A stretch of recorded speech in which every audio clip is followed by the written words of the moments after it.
네, 2부입니다. 맥시멀리스트가 진행하는 미니멀 라이프에 대한 삶. 어른들의 장래 희망에 대한 이야기를 지금 나눠보고 있습니다. 뭐 혹시 하실 말씀들? 내가 주인 삶은 모든 것 내려. 징그러. 네, 네. 그 찬양이 계속 생각나. 미니멀 라이프에 대해서 이제 본격적으로 어떻게 해야 되는가에 대한 방법론을 살펴보도록 하겠습니다. 그래서 그 방법론을 한 10가지 정도로 이야기를 나누면 될 것 같아요.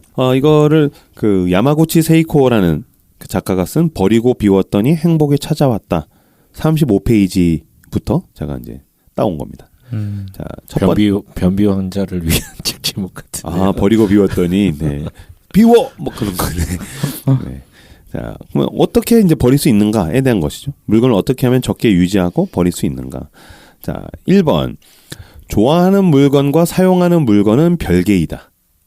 내가 좋아하는 물건이랑 사용하는 물건은 별개라는 거예요. 좋아하는데 사용하지 않는 게 있고 사용하지만 좋아하지 않는 게 있어요. 그때 이 교집합 좋아하고 사용하는 거 빼고는 다 버려라. 네, 뭔지 아시겠죠? 그러니까 아까 얘기했다시피 김사부가 아끼는 물건이 뭐예요? 축구합니다. 그거 신으시나요? 안 신어요. 버려라. 근데 소장의 가치가 있는 건데요? 버려라. 아니면 팔아라. 신어라. 신든지 신어라. 팔든지. 그러면은 미니멀 라이프 추구하는 사람들한테는 소장은 완전 금기겠네요. 없는 거죠. 네. 없죠. 소장이라는 건 없는 거죠. 버리는 거죠. 소장은 나만 자신을 소장하는 거죠. 근데 좋아하지 않아도 네. 사용하는 것마저도 다 버리라는 거예요? 그러니까 사용하는 예를 들면 손톱깎이 같은 거. 네. 좋아하는 사람은 없잖아, 손톱깎이를. 필수적인 것들은 냅둬야지. 필수적인 건 냅둬야 되는데. 생필품. 네. 근데 약간 어쩌다 한 번씩 사용하는데 별로 좋아하지 않는 것들이 있을 수 있잖아요. 뭐 그런 거랑 또 과감하게 버려라. 그래서 이런 걸 버리는 행위를 통해서 물건과 나와의 관계를 확인할 수 있다는 거예요. 이 말 되게 좋은 것 같아. 내가 주인이야. 뭐 어쩌라고. 그러니까 버리는 걸 통해서 이게 약간 주객이 전도가 될 때가 있잖아요. 물건이 이를테면은 내가 샀는데 얘가 내를 못 버리면 얘가 주인이 되는 건데. 그치. 딱 버리면서 야, 내가 주인이야. 꺼져. 약간 이런 식. 그것도 있고 또 그런 게 있죠. 그러니까 내가 진짜로 좋아하고 아끼는 것이 어떤 것인가를 확인하게 되는 것도 있고 뭐 그런 여러 가지가 있을 수 있죠. 자, 두 번째, 과감하게 버려라. 과감하게 버려라. 그래서 자 1번. 그러면 미니멀 라이프 하고 싶은데 이걸 어떻게 버려야 되나요? 모든 물품을 우선 쓰레기 봉투에 넣으십시오. 네. 집에 있는 모든 것, 정말 집에 있는 모든 거를 다 쓰레기 봉투에 넣으세요. 그 다음에 그때부터 한 달 동안 필요한 걸 거기서 꺼내라는 거예요. 뭔 말인지 알겠지? 그러니까 여기다 버려야지라고 하면은 못 버린다는 거예요. 원래 많은 걸 가지고 있는 사람들은 못 버린대. 그래서 모든 거를 다 쓰레기 봉투에 넣은 다음에 필요한 거를 그때그때 하나씩 빼서 한 달 동안 빼래요. 그 다음에 나머지는 다 버려라. 사람 먼저 버리겠네. 뭐 이런 거랑 비슷하네요. 어떤 사람이 제시한 건데 뭐 상자를 3개를 놔두고서 뭐 자주 쓰는 거, 뭐 덜 쓰는 거, 뭐 안 쓰는 거 이거 3개를 놔두고 1년 동안. 뭐 그건 지켜보고, 1년 동안이에요. 뭐 이런 거랑 비슷하네요. 어쨌든 방법론이네. 그거는 1년 동안 한 다음에 안 쓰는 거 우선 버리고 그 다음에 두 번째 상자에서도 대부분은 버리고 그렇게 해서 첫 번째 상자만 남기는 거거든요. 근데 그거는 1년이 걸리기 때문에 빠른 방식은 이제 다 쓰레기 봉투에 넣고 한 달만 쓰고 나머지는 다 버려라. 그거는 거의 일상을 우선은 중단하고 그치. 극약 처방 거의 수준이네요. 옷 버릴 때 이거 되게 유용해요. 그러니까 이거 왠지 오래 입을 수 있을 것 같아. 근데 작년에 안 입었어. 그럼 올해도 안 입는다. 요거를 이렇게 딱 룰로 딱 삼고서 옷 정리하면 되게 잘 되더라고요. 누가 저한테 왜 이렇게 옷을 많이 하시냐. 어차피 안 입으시지 않느냐. 1년만 해보고 1년 동안 안 입는 거 버리라고 해서 제가 이렇게 얘기했어요. 5년이 지나면 유행이 돌더라. 태가 달라지니까. 그때 리폼을 하면 됩니다. 5년에서 7년이 돌면 유행이 다 돌아요. 그래서 저는 버릴 수가 없다라는 것. 여러분들은 맥시멀리스트가 진행하는 미니멀 라이프에 대한 방송을 듣고 계십니다. 그 다음에 다 그렇게 버리셨나요? 그럼 두 번째로 하루에 하나씩 버리기 미션. 그래서 오늘은 무엇을 버릴까? 김사부. 네. 김사부를 버린다고? 나 쓸 때 많은데. 그럼 그냥 쓸 데가 많고 또 냅두면 또 뭐 귀엽기도 하고. 주님 앞에서 나를 버립니다. 네, 닥치십시오. 대부분 근데 이게 의미가 있어요. 하루에 하나씩 버린다. 이게 버리는 걸 경쟁적으로 하는 것도 있지만 우리가 대부분 하루에 뭘 살까라고 고민을 한다는 거예요. 사람들은 오늘은 뭘 살까? 뭐에다가 돈을 써야지 내가 재미있을까라고 생각하기 쉬운데 오늘은 무엇을 버릴까라고 고민하는 버림 위주의 삶으로 방향이 진행되게 된다라는 거예요. 이게 우리를 미니멀 라이프로 가게 만든다. 자, 세 번째, 물건을 비축하지 않는다. 그러니까 사람들은 이제 자기 집에다가 물건을 계속해서 비축한다라는 거예요. 냉장고에 쟁여두지 않는 거죠. 그렇지. 그거예요. 물건을 비축하지 않는다. 그래서 이건 딱 서 과장의 그 라이프 스타일이랑 정확하네요. 집의 창고는 슈퍼마켓이다. 요 말 이렇게 누가 썼어요. 우리 집의 창고는 마트와 슈퍼마켓이다. 아니 저희도 집 구할 때 남편이 편의점이 가까운 집을 찾더라고요. 그러니까 이렇게 TV를 보다가 없으니까 집에. 아니 제가 이제 뭐 웰치스 이렇게 얘기를 하면 남편이 냉장고에 가서 웰치스가 있나 보다 열어. 근데 없어. 웰치스 없는데? 아니 거기 말고 저 바깥에 우리 냉장고 이렇게. 큰 냉장고. 순간 군대 고참이 떠올랐어요. 와. 남편이 군대 가면 잘할 거라 그랬어요. 야 콜라 없습니다. 지구에 콜라가 없냐? 그래서 처음에 그 집을 볼 때 왜 편의점이 어디 있지 이거를 제일 먼저 찾더라고요. 네, 그렇죠. 그래서 집의 창고는 마트와 슈퍼마켓, 편의점이다. 실제로 그래서 미니멀리스트들이 주장하는 게 뭐냐면 20분 안에 구할 수 있는 건 구매하지 않는다. 20분 안에 구매할 수 있는 것은 집에다가 비축해두지 않는다라고 이야기합니다. 그래서 매일 쇼핑을 합니다. 미니멀리스트들이 부지런히 쇼핑하죠. 부지런히 쇼핑하고 부지런히 장을 봅니다.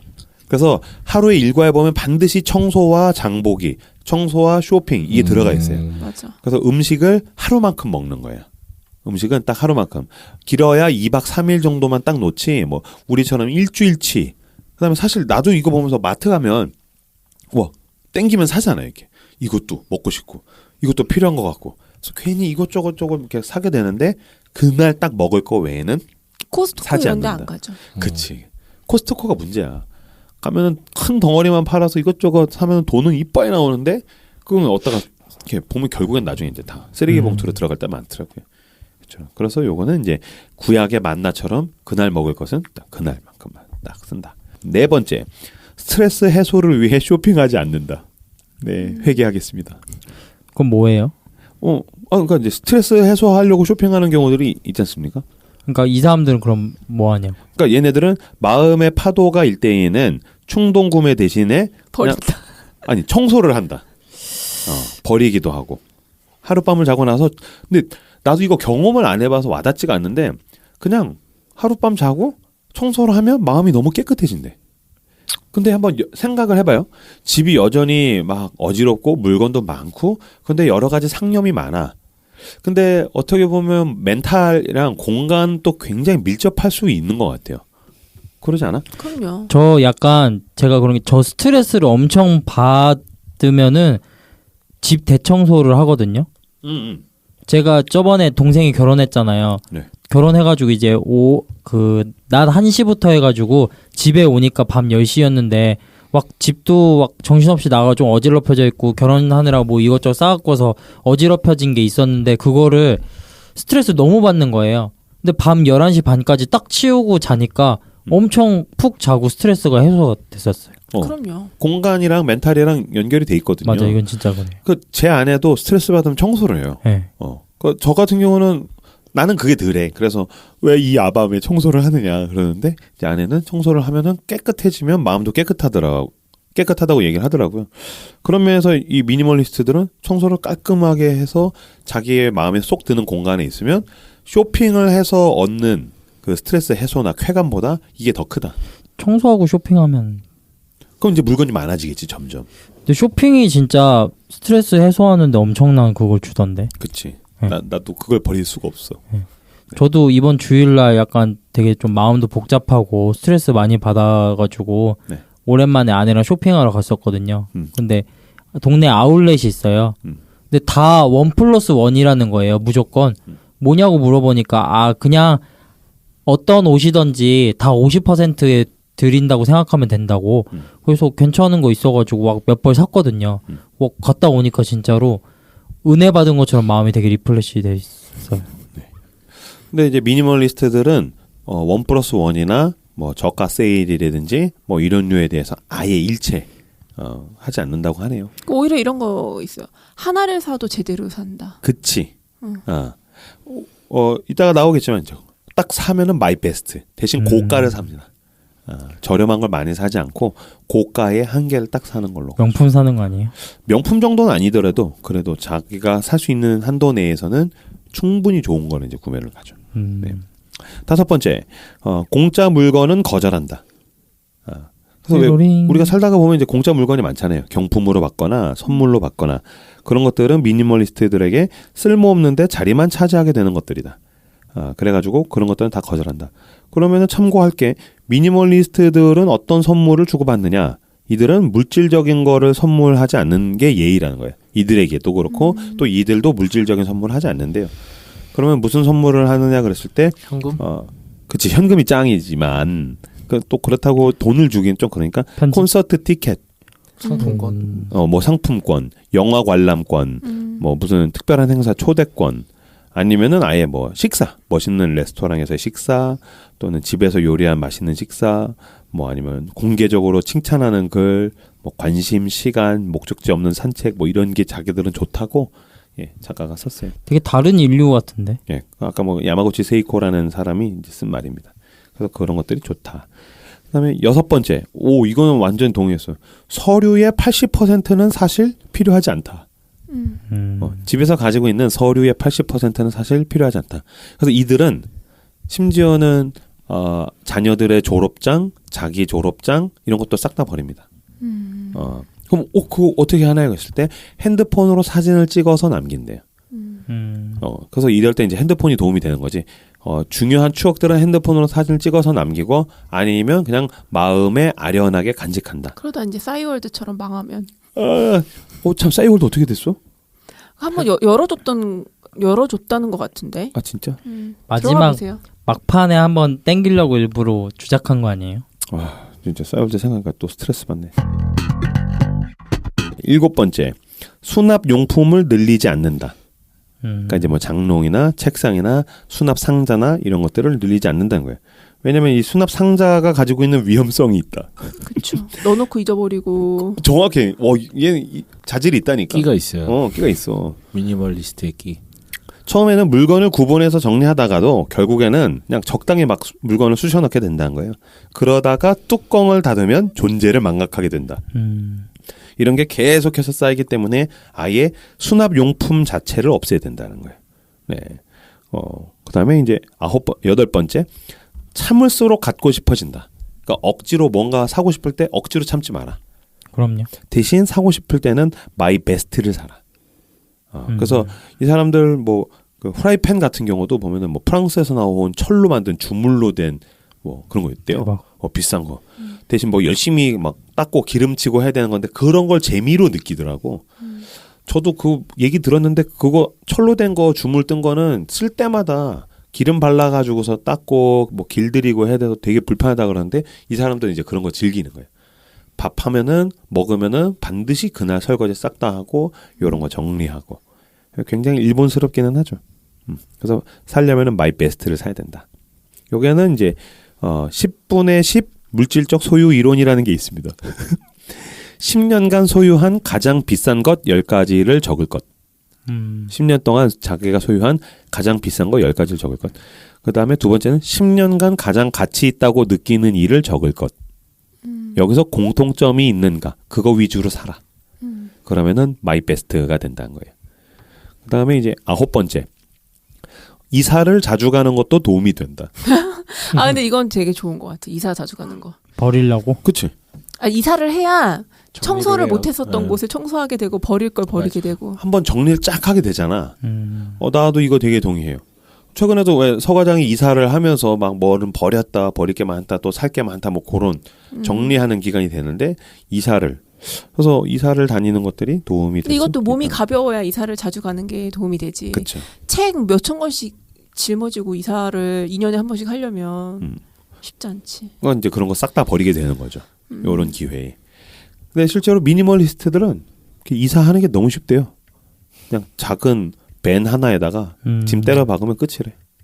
그래서 뭐 몇 시간 만에 그냥 자기들끼리 뚝딱 하면 된다고 그거 되게 자랑을 많이 합니다. 이사할 땐 진짜 좋겠다. 자, 10번째. 사복의 재복화. 옷 한 벌로 1년 살기. 그 스티븐 잡스? 저는 불가능합니다. 옷 한 벌로 1년 살기. 실제로 야마구치 세이코가 제안하는 미니멀리스트 룩이 있어요. 흰 티에 청바지. 아까는 이제 뭐 흰 티 입으시는 분들이라고 했는데 이 양반은 무인양품 애호가예요. 그래서 실제로 무인양품으로 미니멀리스트 살기 뭐 그런 거 책 쓴 사람이거든. 그래서 이 사람은 무인양품에서 나오는 옷들 가지고서 몇 벌 가지고서 매칭을 해가지고 뭐 14벌인가를 가지고 1년 동안 매칭해서 사는 건데 바지는 무조건 흰색 바지 3벌. 그래서 이제 그거를 계속 빨래하면서 입고 티셔츠는 스트라이프 티셔츠 남색과 흰색이 있는 스트라이프 티셔츠 겨울에는 긴팔 여름에는 반팔. 당연하지. 딱 그걸로 그냥 스트라이프 티셔츠. 그래서 여름에는 그냥 그 반팔만 입고 다니고요. 좀 초가을 뭐 조금 약간 선선해지면 그 티 입고 다니다가 조금 춥네 그러면 거기에다가 이제 베이지색 트렌치 코트 싱글 버튼으로 되어 있는 베이지색 트렌치 코트 그거 입다가 겨울 되면은 거기에 이제 파카 하나 입는 거. 그러면 너무 지루하지 않나요? 이 야마구치 세이코 씨는 걱정하지 말라고 하네요. 양말을 빨강색, 노란색, 파란색을 사서 번갈아서 신으면은 기분 전환이 된다. 이건 약간 자기에 대한 학대 아니에요? 그리고 신발은 흰색 구두와 검정색 구두. 그래서 흰색 구두에 빨강색 양말을 신을 때가 있고 노란색 양말에 검정색 구두를 신을 때가 있고 파란색 양말에 검정색 구두를 신을 때고 매칭을 계속하면은 너무 다채로워진다. 하도 지루하니까. 손자가 피곤해요.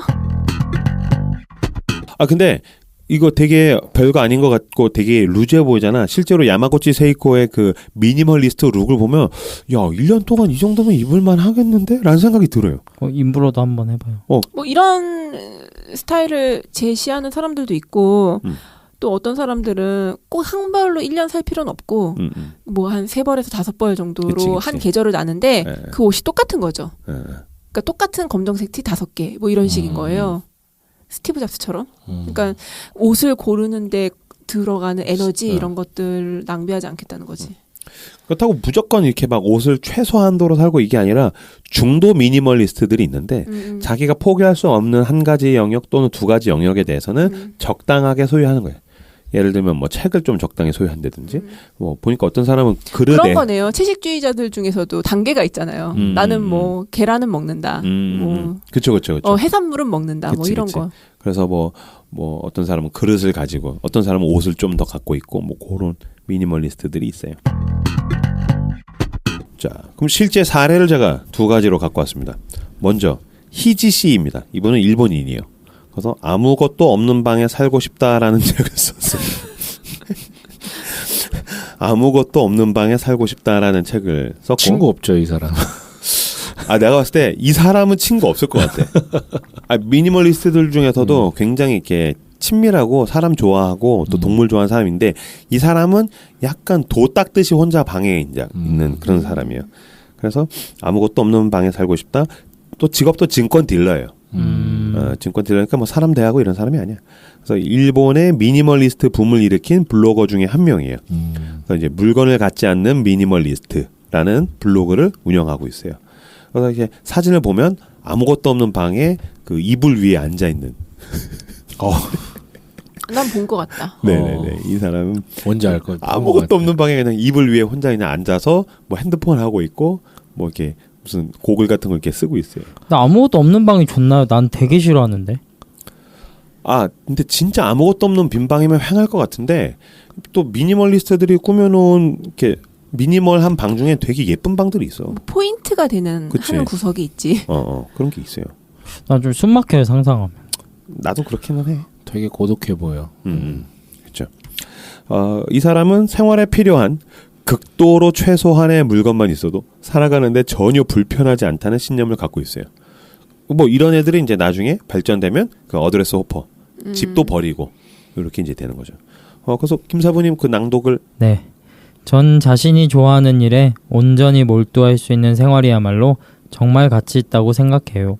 물건이 많으면 아무래도 그것을 관리하는데 시간을 빼앗기게 되어서 오롯이 나만의 시간을 보낼 수 없거든요. 그런 생활은 자신이 원해서 하는 것처럼 보이지만 실상은 물건에 지배당하는 생활일 뿐이라고 생각해요. 텔레비전이 아주 좋은 예죠. 텔레비전은 한번 틀면 계속 켜놓게 되잖아요.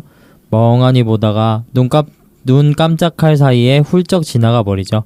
그런 식으로 자기도 모르는 사이에 텔레비전에 완전히 지배당하는 겁니다. 네. 그래서 희지 씨의 집에는 텔레비전이 없습니다. 근데 아이러니하게 희지 씨는 텔레비전 보는 것을 좋아해요. 어디 가서 봐요? 그래서 그는 작년에 머리에다가 직접 장착하는 헤드 마운티드 디스플레이를 소니에서 구입했어요. 아니 그게 그러면 그게 더 멍하니 되는 거 아니에요? 그치. 이거 멍하게 되는 거 아니야? 희지 씨는 뭐라고 얘기했냐면 이것을 사용하면 3시간이 지나면 눈이 아파서 더 볼 수가 없다. 진짜. 뭐 이상해. 그래서 왜 요새 VR 같은 거 보면 이렇게 눈에다가 직접 대고 보잖아요. 근데 그거래 헤드 마운티드 디스플레이. 그걸로 이제 테레비를 볼 수가 있나 봐요. 그래서 그거를 껴고서 그래서 이 희지 씨의 사진을 자료 사진을 찾아보시면은 아무것도 없는 빈 방에 이불을 깔아놓고 그 위에서 헤드 마운티드 디스플레이를 장착하고 텔레비를 이렇게 보고 계시는 희지 씨를 발견할 수 있어요. 그래서 도인이 VR 하는 느낌이에요. 그래서 이제 그의 방에는 에어컨, 커튼 위에 이제 벽에 에어컨 달려 있고 벽 끝에 커튼 달려 있고 바닥에는 에어 매트리스하고 이불이 있어요. 왜 에어 매트리스 했나요? 그랬더니 접으면은 이렇게 약간 푹신한 방석이나 의자, 소파 대신 할 수 있고 펴면은 이게 너무 이불과 함께 매칭이 좋다. 그다음에 이제 작은 반상 뭔지 알죠? 그 개다리 소반 반상. 그게 이 사람의 물건의 소유의 전부입니다. 희지 씨는 이렇게 얘기합니다. 물건으로 자신을 과시하는 건 자신의 가치를 떨어뜨리는 행위입니다. 네, 회개했습니다. 그래서 이렇게 텔레비전도 자기를 지배하면 이걸 버리겠다. 그래서 아까 김사부가 내가 주인인데 물건이 나의 주인인 양 굴려고 했을 때 그걸 버려야 된다라는 얘기 했는데 희지 씨가 이제 그렇게 하고 있는 것이죠.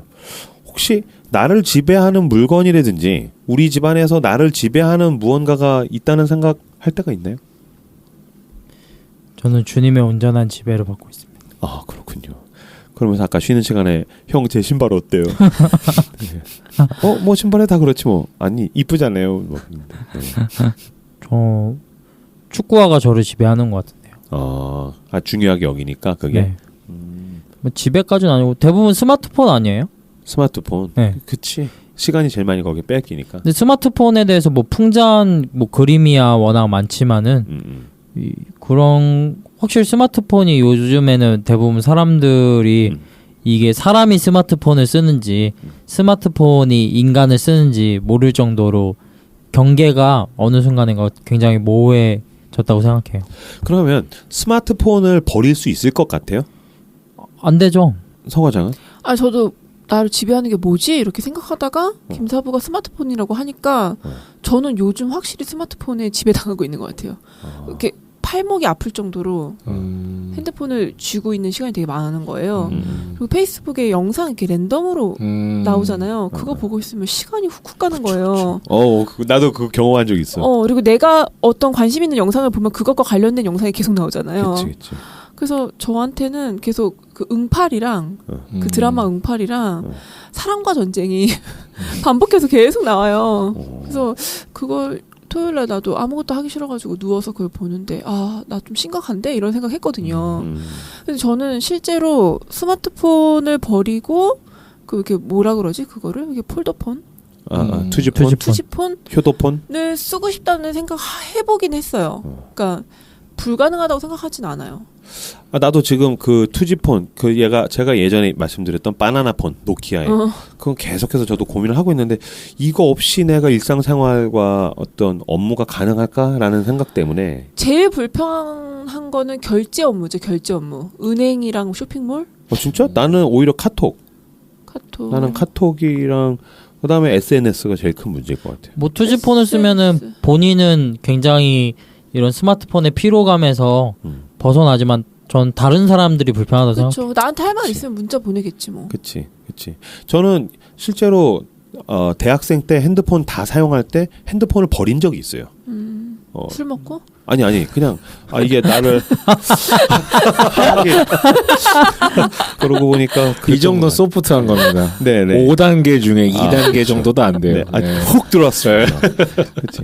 술을 먹었던 것 같아요. 근데 이제 그거를 버스에다 일부러 놓고서 내렸어요. 헐 왜요? 그냥 핸드폰이 나를 너무 구속하는 것 같아서 그땐 진짜 자유로웠거든. 완전 자유로운 영혼인데.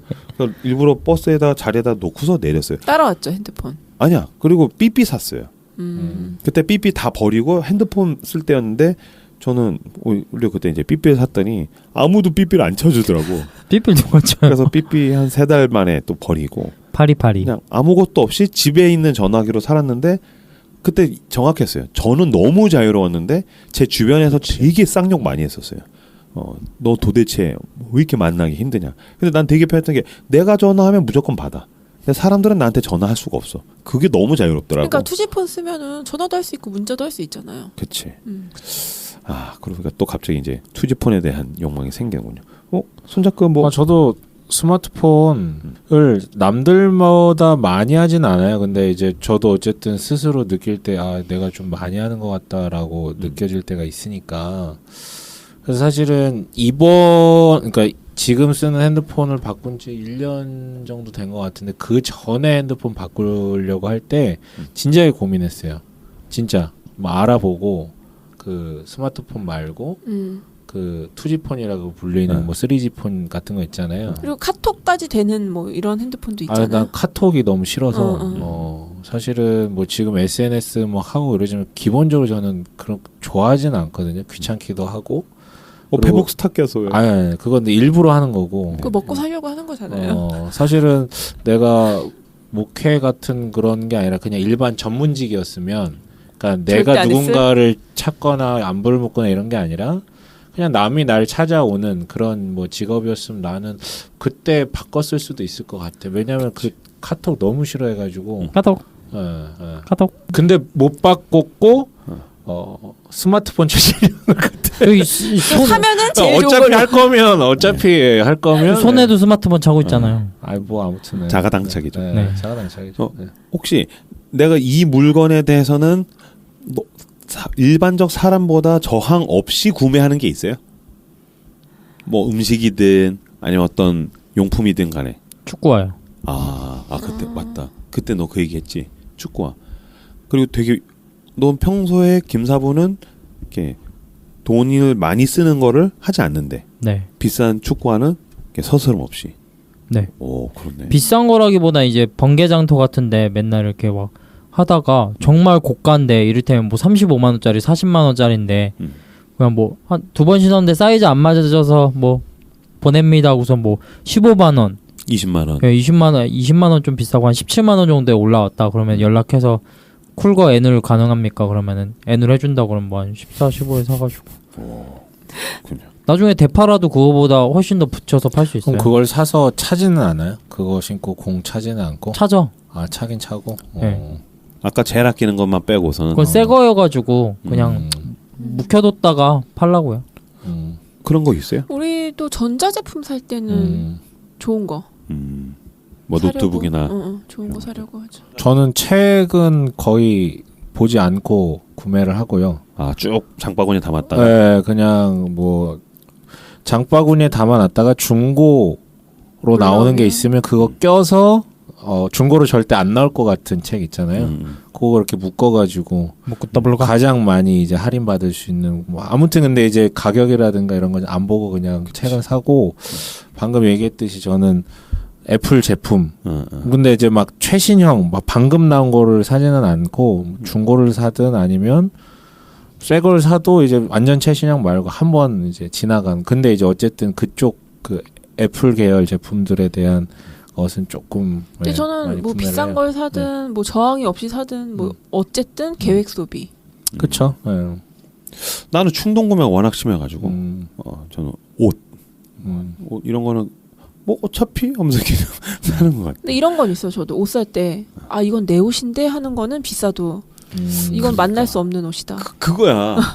그 왜? 근데 그게 너무 많은 거죠, 인부로. 모든 옷이 인부로 옷이잖아요, 근데. 아까 어떤 옷을 딱 보잖아. 그러면 형 저예요 막 그래. 그리고 이런 것도 있어요. 예를 들어서 어떤 옷은 조금 덜 마음에 들어. 70점, 80점인데 5만 원이야. 근데 뭐 어떤 거는 120점인데 뭐 15만 원이야. 그러면은 15만 원짜리 사죠. 그치. 그래서 이때 내가 항상 나를 설득하는 하나의 문장이 있어요. 뭐냐면 10만 원을 아끼면 한 달 뒤에 그 10만 원은 없거든요. 근데 그 옷을 사면 그 옷은 한 달 뒤에도 있어요. 그게 뭐야? 내 곁에 있어. 그게 약간 합리화지. 이거 뭔지 그러니까 나를 그렇게 합리화한다고. 인부로는 그냥 그 매번 그 논리 아니에요? 아 나는 옷은 가치가 논리가 있다. 필요가 없지. 그치. 물론. 내가 얘기했잖아. 바지가 말을 건다니까. 바지가 형 저예요. 그 영화 중에서 쇼커홀릭이라는 영화에서 실제로 그런 장면이 나와요. I'm yours. 그래서 I'm yours. 하면서 그거 약간 실제로 나와요. 정신병 아니에요? 이렇게 막 자켓이 말을 건다니까. 그쵸. 이런 물건들로 우리가 이제 소비하고 자신을 드러내기 쉬운데 그런 것들이 이제 조심해야 된다라는 게 이제 희지 씨의 의견이에요. 그러면 희지 씨는 혼자 사니까 가능한 거 아니냐? 그래서 두 번째 예를 갖고 왔습니다. 우리나라 사람이고요. 이름은 김리은이에요. 이분은 남편과 아들 둘과 유기견 4마리와 함께 살고 있어요. 그래서 8가족이 살고 있는 미니멀리스트예요. 35평 아파트에서 안 되겠다 싶어가지고 18평대 주택으로 평수를 줄여가지고 이사한 게 계기가 되어가지고 미니멀 라이프를 이렇게 진행하게 되었어요. 원래는 남편이 회사에서 돈을 되게 잘 벌었대요. 근데 이제 출장도 많고 너무 바빠가지고 가족들이랑 함께할 시간이 없는 거예요. 그래서 이제 돈은 좀 버는 것 같은데 이게 전혀 행복하지 않다고 느낀 거죠. 그래서 이제 부인이랑 남편이랑 막 얘기하다가 회사를 그만두자라고 결정을 했어요. 난 지금 청취자분들도 같이 생각해 보실 부분이 이 회사를 그만두자는 결정이에요. 근데 그러면 어떻게 먹고 살아야 하는가라는 질문이 생기잖아요. 이것에 대한 대답을 조금 벌어서 조금 쓰자로 결정했다고 해요. 그래서 미래를 위해서 현재의 행복을 유보하기보다는 현재의 불행이 너무 크기 때문에 이거를 중단하고 멈추기로 결정한 거예요. 그래서 이제 35평대 아파트를 팔고 18평의 작고 낡은 주택으로 이사해서 거기를 이제 직접 그리고 이제 돈을 좀 들여서 수리를 하면서 이 미니멀 라이프를 살게 됐어요. 새로운 직업을 가지게 됐는데 남편은 이제 서울역 근처에서 원래 여행을 좋아했기 때문에 게스트하우스를 운영하고 아내는 이제 여기저기 다니면서 원데이 클래스를 열어서 살고 있는데 너무나도 행복하다고. 이 부분에 대해서 서 과장님이 낭독을 해주시면. 뭐든 부딪혀 보기로 했어요. 아무 일이나 한번 해보자고 생각했죠. 회사를 그만둘 때는 지하철 앞에서 김밥을 팔아도 좋아라는 심정이었기 때문에 두려울 게 없었어요. 그랬더니 좋은 기회가 많이 주어졌고 지금은 그렇게 기회가 주어지는 것에 대한 감사한 마음이 굉장히 커요. 예. 그래서 이 김리은 씨는 1년간 쓰지 않는 거는 모두 버린다고 합니다. 그리고 이제 계속해서 버리는 삶을 추구한대요. 그런데 일부러 버리거나 경쟁적으로 버리려고 하지는 않는데요. 왜냐하면 보니까 미니멀리스트들이 버리다가 보면은 강박? 버려야 한다라는 강박이 있는데 그래서 사실 최근에는 더 이상 미니멀리스트 또는 미니멀 라이프라는 단어도 잘 사용하지 않는다고. 그냥 이거는 자기의 라이프 스타일이다라고 추구를 한다고 하네요. 그래서 이분은 그 사진을 보니까 책에서도 그 책을 좋아해. 그 다음에 이제 그릇, 요리를 좋아해서 책이랑 그릇은 어느 정도는 남겨놨어요. 그럼에도 불구하고 이제 공간이 많기 때문에 그 공간의 빈자리를 유기견 4마리로 채웠대요. 채우다니요. 그러니까 여기서 말하는 거는 공간에 소유가 있어야 하는 그 빈자리를 유기견들과 함께 삶으로써 그 마음의 여백을 채웠다는 빨리 사과를 것입니다. 하세요. 네네 사과하겠습니다. 공간을 채운 게 아니고 공간에 의존하던 그 소유에 의존하던 것들을 유기견으로 채웠다. 근데 제가 읽은 거 뭐 미니멀 라이프랑 상관이 없는 것 같긴 한데 저는 좀 좋았던 게 뭐냐면 그러니까 회사를 그만둬야지만 다가오는 기회. 그러니까 뭘 내가 뭐 기독교에서는 뭐 버려둠, 뭐 내려놓음 이런 표현 쓰긴 하는데 어쨌든 회사를 그만두지 않았다면 찾아오지 않았을 기회가 있었을 것 같아요. 그러니까 이거가 되게 필요한 시점에 오는 것 같아. 나도 지금 이 부분을 이야기하고 싶어서 이 김리은 씨를 예를 가지고 온 게 우리가 계속해서 뭔가를 소유하고 미래를 걱정하면서 가다가 이걸 좀 그만두어야 하는 그 타이밍, 과감하게 멈춰야 하는 용기가 필요한 시점이 있는 것 같아요. 그러네. 미니멀 라이프랑 관련이 있네. 그래서 이 부분을 좀 얘기하고 싶었어요. 나는 언제까지 이걸 계속 나를 확대하기 위해서 고민하고 불안해하고 두려워하면서 사실은 행복하지 않은데, 마치 행복을 추구한다라고 하면서 사실 행복하지 않은 삶을 살게 되잖아요. 노동 시간도 굉장히 많고. 보니까 그 OECD 국가 중에 우리나라가 OECD 국가 중에서 그 노동 시간의 연평균 시간이 2위예요. 1위가 멕시코. 우리나라가 2124시간이고 일본은 1729시간이에요. 그러니까 우리나라가 1년 동안 일본 사람들보다 400시간을 더 일을 많이 하고, 독일 사람에 비하면 독일 사람 시간으로 환산하면 6개월을 더 일을 많이 하죠. 그러니까 사실 사람이 대부분 오전 9시 정도에 출근해서 6시에 퇴근하는 게 사무직이잖아요.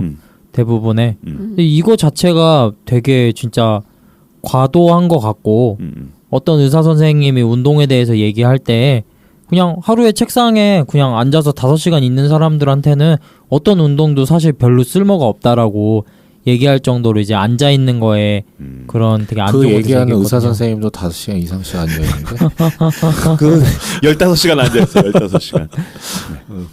그렇겠네. 근데 어찌 됐든 현재를 계속해서 좀 소모하면서 간다면 우리가 좀 어느 정도 중지하는 것도 필요한 게 아닌가라는 생각이 어쨌든 들었습니다.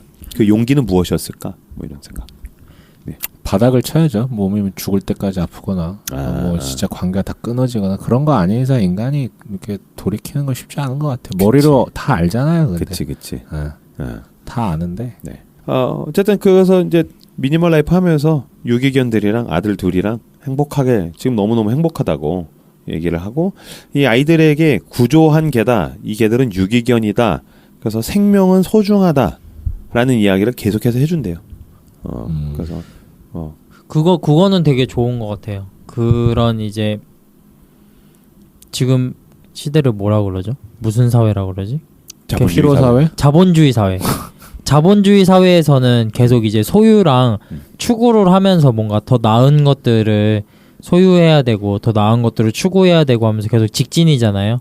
근데 직진만 하다 보면은 이제 그런 가지고 있는 것들에 대한 의미 부여가 되게 퇴색되기 쉽고, 사실 이미 있는 것들이 많은데 그런 것들을 스탑하고 의미를 부여하기가 어렵잖아요. 근데 이제 아까 말한 그 사람이 행복하다라는 얘기를 썼던 거는 추구나 소유가 아니라 있는 것에서 계속 의미 부여를 하면서 그게 어떤 안에 경향성 같은 게 생긴 것 같아가지고 되게 좋은 것 같아요. 김리은 시인은 그 육아법이 그 아들 둘인데 미니멀리스트잖아요. 그러면 어떻게 애들을 육아를 하는가? 기본적으로 아이들에게 장난감을 사주는 일이 없다고 합니다. 아주 좋네요. 흙 퍼먹고 놀게. 그래서 실제로 굉장히 막 자연에서 애들이랑 술래잡기 하고 몸으로 노는 놀이를 굉장히 축을 많이 한대. 다행히 형제라서 형제들끼리도 잘 놀고 뭐 씨름하고 뭐 이런 거 많이 한대요.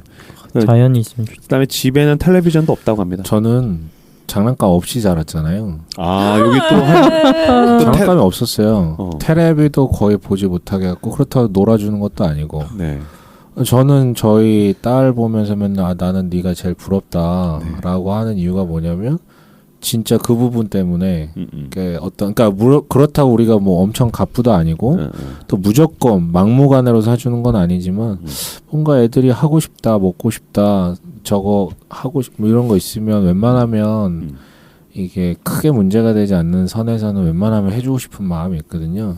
갑자기 이 얘기를 왜 하냐면 자기는 다 누리고 자기는 다 누르고 자기는 다 누렸을 텐데. 그치. 근데 이 아이들이 뭐 그 자연에서 어떻게 놀리는지는 뭐 제가 글을 안 봤으니까 모르겠지만 그런 부족함을 안 느끼게끔 맞아요. 그럴 것 같아요. 그럴 것 같아. 그러니까 제가 그래서 아까 얘기한 건 난 장난감도 없었고 놀아주지도 않았고 그 얘기를 한 건데, 근데 다시 아까도 이제 얘기를 했지만 이런 어떤 이렇게 성인의 그러니까 성인이 그 시간 그 분들이 그 결정을 했던 것은 과거의 경험들과 반성들과 이런 부분들이 있기 때문에 녹여진 것인데, 그런 부분들이 없게끔 하기 위해서 좋은 경험들을 해주겠지만 그럼에도 불구하고 자기가 자립하고 가치관으로서 내면하는 것은 분명한 건 정반합의 과정들이 분명히 있어야 된다고 생각을 하고 그렇다면은 이런 좋은 경험들로 채워주는 동시에 또 이제 반대적인 부분들에 대해서 충분히 설명도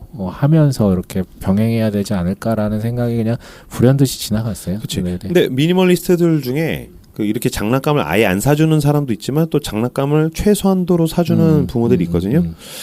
아 나도 그 고민을 동시에 한 게 우리 큰애가 6살인데 무언가를 요구할 때 이게 얘가 진짜 원해서 요구하는 것도 있지만 가끔씩은 주변 유치원에서 본 거를 친구들 때문에. 그러니까 이건 얘 욕망이 아니라 모방된 욕망 같은 거 있죠. 그냥 흉내 내고 욕망적으로. 그다음에 뭘 사야 되니까 마트에 가서 뭐 이거 사줘 저거 사줘 하는데 사실 그렇게 원하는 것 같지도 않아. 네.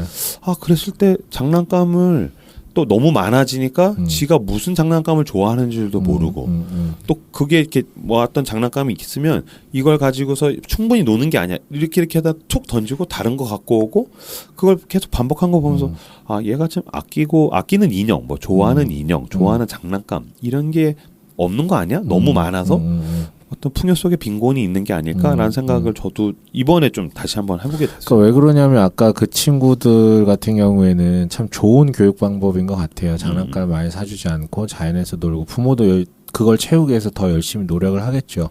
근데 문제는 뭐냐면 우리가 살아가는 이 터전 그 아이들이 만약에 아이의 대안 교육으로서 학교라든가 이런 데를 아예 가지 않는 상태로 살아간다면 정말 문제될 게 없는 굉장히 건강한 건데 문제는 늘 우리는 어떤 비교의 대상과 그리고 주류의 문화들 사람들 이걸 통해서 애들이 그것들을 분별하고 아 이게 옳기 때문에 내가 그치는 거야 이 주체의식이 아직 발현되지 않은 상태에서 불현듯이 그런 어떤 계속되는 비교적인 어떤 그런 게 이제 생길 수도 있는 부분이 분명히 있다라고 저는 생각을 해요. 그래서 자꾸 이제 근데 저는 이제 미니멀 라이프가 단순히 막 인테리어적인 것을 넘어서는 거잖아요. 그냥 뭐 비우는 인테리어, 막 깔끔한 인테리어, 무지 인테리어 이거 넘어서는 거잖아요. 그러니까 그 교육의 가치관이 충분히 흘러갈 거라고 생각해요. 뭐 좋은 방향으로 더 성장을 할 수도 있고 아닐 수도 있겠지만, 그러니까 장난감을 뭐 2-3개로 제한을 한다, 아예 사주지 않는다, 그냥 이거 룰 이상인 거죠. 제가 무슨 기억이 나냐면 초등학교 4학년 때였는데 반에서 이렇게 제가 이걸 한번 얘기한 적 있었나? 합주 이런 거를 분단별로 선생님이 이제 시켰어요. 그래서 한 분단 합주 끝나면 뭐 너네 몇 점 뭐 이런 식으로 했는데 우리 분단이 이제 합주를 하는데 누가 실수를 한 거예요. 그래서 걔 때문에 점수가 되게 많이 깎였어요. 근데 그때 제가 그 분단에서 뭐 장이었나 아무튼 그랬는데 이제 걔한테 독서를 했구나. 그랬죠. 나 약간 그 승부욕이 막 있어가지고 야 너가 틀려서 우리가 점수가 안 나왔다. 이거는 근데 걔한테 직접 한 게 아니라 다른 친구한테 걔를 흉을 보지 얘기한 거. 쟤 때문에 우리가 꼴찌했어. 약간 이렇게 얘기했는데 그 친구가 저한테 모두 다 1등이고 너만 꼴찌야 이렇게 얘기를 한 거예요. 초등학교 4학년짜리가. 그러니까 너같이 생각하면 그게 꼴찌인 거지 우리 모두 다 1등이야. 뭐 약간 이렇게 얘기했는데 우와. 이걸 지금 돌이켜서 생각해보면은 그런 이야기를 나는 초등학교 4학년 때 할 줄 몰랐지만 내가 그런 말을 할 줄 몰랐다고 그런 사고를 할 줄 몰랐다고 해서 초등학교 모든 4학년 애들이 그런 걸 못하는 건 아닌 거예요. 얘는 분명히 내가 지금 돌이켜보건데 그런 가치관으로 교육을 계속 받지 않았을까. 그런 생각이 들더라고요. 그러니까 미니멀 라이프 관련해서도 이 자본주의 사회에서 임대 아파트 살면은 뭐 거지라고 놀리고 근데 그것과 관련해가지고 그렇게 이야기하는 애들이 마음이 거지 같은 거야 라는 것을 계속해서 이야기해주고 엄마 아빠가 주눅들지 않고 뭔가 당당하게 살아가는 그 주체성을 아이들에게 보여줄 때 효과가 그러니까 그게 강압이 아니라 긍정적인 근데 제가 효과가 늘 얘기한 건 모든 아이가 동일하지 않다는 그쵸, 거죠. 동일할 수 부모가 없죠. 똑같은 교육을 했어도 그 집에 태어난 둘째 아이는 또 다른 반응을 할 수도 있다라는 면이에요. 그러니까 뭐냐면 저도 미니멀 라이프 굉장히 동의하는 사람인데 늘 그 아이들을 그러니까 제가 지금 계속해서 얘기를 하는 부분은 자녀 교육에 대한 부분에 대해서 자꾸 얘기를 하잖아요. 그러니까 저도 굉장히 그러니까 원하지 않았고 그것이 충분히 설명되지 않았고 물론 설명되는 부분은 주의 일 하니까 였어요 사실은. 근데 이제 그런 부분이 모두에게 동일하게 다가오지 않고 특히 이제 더 풍성함 가운데 교육되는 부분과 남들과 비교를 할 수 있는데 그게 부족한 부분으로 다가오는 사람의 심리는 분명히 다를 수 있다라는 것을 꼭 기억하고 저는 모르겠어요. 특히 애들한테 대해서는 한 번 더 조금 더 심도 있게 그리고 조금 더 조심스럽게 접근을 하는 게 네. 옳지 않을까라는 생각 때문에 특히 자녀 얘기 나올 때는 자꾸 이 얘기를 하게 되는 것 같아요. 네네네. 어쨌든 본인 스스로 네네네네. 어린 시절을 네. 억압된 미니멀 라이프. 근데 네네. 이런 네네. 이상적인 것이 네. 있고 변수는 맞아요. 언제나 네. 있죠. 그럼. 특히 그리고 애들 문제는 내 뜻대로 되는 게 없으니까. 그러니까 이런 것 때문에 포기하시라 이런 문제가 아니라 그치. 혹시나 모를 어떤 상처받을 아이들이 있을 수 있다. 아예 산속에서 들어가 사는 게 아닌 그럼. 이상은. 그 상처받은 네네네. 어른아이가 네네네. 지금 고백했습니다. 근데 이분도 얘기하는 게 영원히 지연시킬 수는 없을 그쵸. 것이다. 네, 텔레비전이나 네, 핸드폰이나 네. 장난감을 그러나 할 수 있는 한은 이렇게 몸으로 놀고 뭐 집에서 뭐 이렇게 뭐 밀가루로 반죽놀이하고 뭐 같이 청소하면서 놀고 그런데요. 그래서 어쨌든 김리희 씨를 통해서 그만둬야 할 것을 과감하게 멈출 수 있는 용기가 있는가 이런 부분에 대한 생각은 좀 우리가 같이 한번 해볼 필요가 있다라는 것. 시간에 대해서 지금 제가 이제 마무리로 요거를 하고 맞춰야 서로 한마디씩 하고 맞춰야 될 것 같은데요. 제가 이제 영적으로 적용을 해드린다 그랬지 않습니까? 그거 내가 잘하는 건데. 네, 우리 제가 이제 지난번에 그 이름만 아는 사람들 특집 때 프란치스코를 했잖아요. 프란치스코를 하고 사실 야 우리가 어른들의 장래 희망 뭐 할까 그랬을 때 미니멀 라이프 어때라는 얘기했었을 때 약간 이렇게 스파크가 반짝하는 게 있었거든. 왜냐하면 프란치스코를 보면서 제일 와닿았던 게 뭐냐면 나를 작게 만들어야 된다라는 거였었어요. 프란치스코 수도회에게 왜 당신들은 가난과 고행과 그런 거 추구합니까? 라고 그랬더니 우리는 가난이 목적이 아니고 세상 가운데서 자기 자신을 계속해서 작게 만드는 것이 목적이다. 나를 작게 만들어야 하나님이 커진다. 근데 현대인들은 자기 자신의 욕망을 끊임없이 확대시키려고만 한다. 그는 흥하여야 하겠고 나는 쇠하여야 하리라. 진짜 그거를 말 그대로 이제 적용을 해서 자신을 작게 만드는 만큼 하나님이 커진다라는 것이었는데 이게 어쩌면 끊임없이 나를 확대하려는 내 욕망과 세상에 대해서 저항하는 방법이 아닐까라는 생각이 들었어요. 그랬을 때 이 연장선에 어떤 미니멀 라이프가 어떤 방법론적으로 있는 게 아닌가라는 생각이 들었어요. 왜냐하면 버리는 연습이니까. 버리고 계속해서 자기를 자금 가운데에다가 두는 것. 근데 자금 가운데 두었더니 내가 굉장히 비참해지는 게 아니라 그 공간 속에서 더욱더 충만함을 느끼는 거라고 봤기 때문에 이게 되게 의미가 있고 또 더 영적으로 연결하자면 최근에는 사실 헌금이 이런 의미가 아닌가라는 생각까지 하고 있어요. 그러니까 헌금이 교회에서 어떻게 쓰이고 뭐 이런 거 떠나서 우선 나 하나 개인적으로 놓고 봤을 때 하나님 앞에서 자본주의, 돈이 최고인 세상에서 돈을 버리는 것이죠.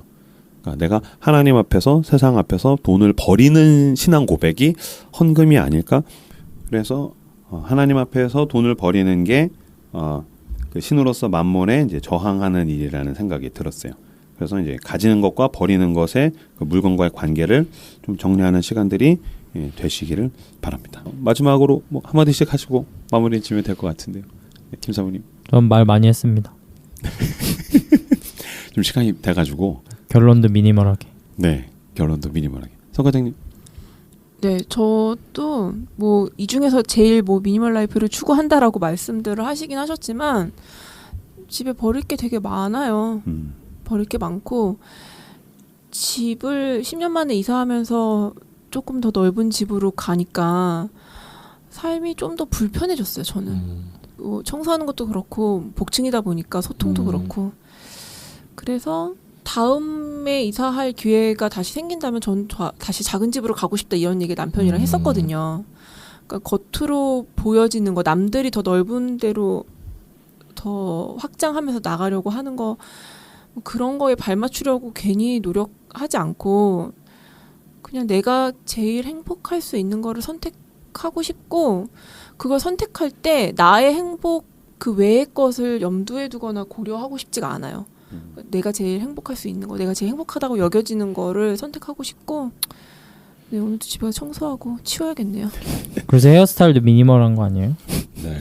손작가님. 저는 뭐 사실은 뭔가 소비를 할 때 되게 웃긴 얘기인데 죄책감이 조금씩 있어요. 저는 그게 뭐 어디서 발현된 건지 모르겠지만 조금씩 죄책감이 내가 이렇게 비싼 거를 혹은 내가 이런 것까지 사야 되고 구매해야 되나 뭐 이런 부분들에 대해서 죄책감이 가끔씩 있는데 그 이유 중에 하나는 이제 신앙적인 부분이 분명히 있어요. 내가 이렇게까지 좋은 걸 사지 않고 이 돈으로 더 의미 있는데 사용할 수도 있는 건 아닐까? 그러니까 사실은 때로는 이제 과도할 수 있는데 그런 부분들이 분명히 있거든요. 이 말은 반대로 얘기하면 우리의 어떤 신앙이 소유라든가 구매하는 부분에 대해서 분명히 이제 관점 투영이 필요한 부분이 있는 것 같고, 물론 저는 신앙과 별개로 또 개인적인 어떤 부분들 때문에 그런 게 작용하는 것 같긴 하지만, 한번 미니멀 라이프에 대해서 저도 진지하게 고민해 본 적 있고, 책도 막 구입해서 읽어본 적도 있고, 그리고 근데 이제 그 책도 몇 권을 사서 보는 내가 너무 웃기더라고. 미니멀 라이프를 위해서. 하겠다고 책을 빌려. 그것도 웃기더라고. 그래가지고 그러니까 장기적으로 내가 늘 마음에 품고, 그러니까 저도 언젠가는 좀 이런 부분에 있어서 고민을 하고 싶은 마음이 있습니다. 네. 네. 저는 맥시멀 라이프를 살아간 사람으로서 버리는 게 연습이 나에게 필요하겠구나. 이게 자본주의 사회와 물질이 전부인 사회에서 내가 해야 되는 어떤 영적인 어떤 실천이 아닐까라는 생각을 해봤습니다. 여기까지 함께해 주셔서 감사하고 오늘 마무리 짓고 다음 주에 더 다른 내용으로 어른들의 장래 희망으로 여러분들을 찾아뵙도록 함께하겠습니다.